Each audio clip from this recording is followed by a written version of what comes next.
Hello, നമ്മുടെ വീട്ടിലുണ്ടായ അത്തിമരം കേട്ടോ അത്. അതിൻ്റെ മുകളിൽ നിറയെ കായ ഉണ്ടായിട്ടുണ്ട്. അത് നല്ല പഴുത്തതൊക്കെ നല്ല ടേസ്റ്റാണ്. ഇത് നാടൻ അത്തിപ്പഴം കേട്ടോ. പണ്ട് ഒക്കെ ഉണ്ടായിട്ടുള്ള ഒരു വലിയ മരമാണത്. അതിൻ്റെ മുകളിൽ നിറയെ കായ ഉണ്ടായിട്ട് അത് പഴുത്ത് കഴിഞ്ഞാൽ പിന്നെ ഒക്കെ പക്ഷികൾ കൊണ്ടുപോയി ചെയ്യുക. ഇപ്പം ഞാൻ ഇടയ്ക്കൊക്കെ ഇങ്ങനെ പൊട്ടിച്ച് കഴിക്കും. അപ്പോൾ നല്ലൊരു സോഫ്റ്റും നല്ല ടേസ്റ്റാണ്. വലിയ മധുരമില്ല എന്നെങ്കിലും നല്ല ഒരു സോഫ്റ്റായിട്ട് നല്ല ടേസ്റ്റാണിത് കഴിക്കാൻ. നല്ല പഴുത്ത പഴം. അപ്പോൾ ഇതുപോലെ ആരുടെയും വീട്ടിലുണ്ടോ? ഇത് വേറെ എന്തെങ്കിലും ചെയ്യാൻ പറ്റുമോ? എനിക്ക് ഉണ്ടെങ്കിൽ അറിയിക്കണേ.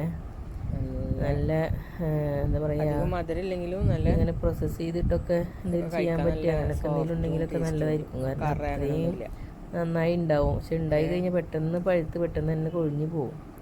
അങ്ങനെ ഒരു സംഭവം. Okay, thank you.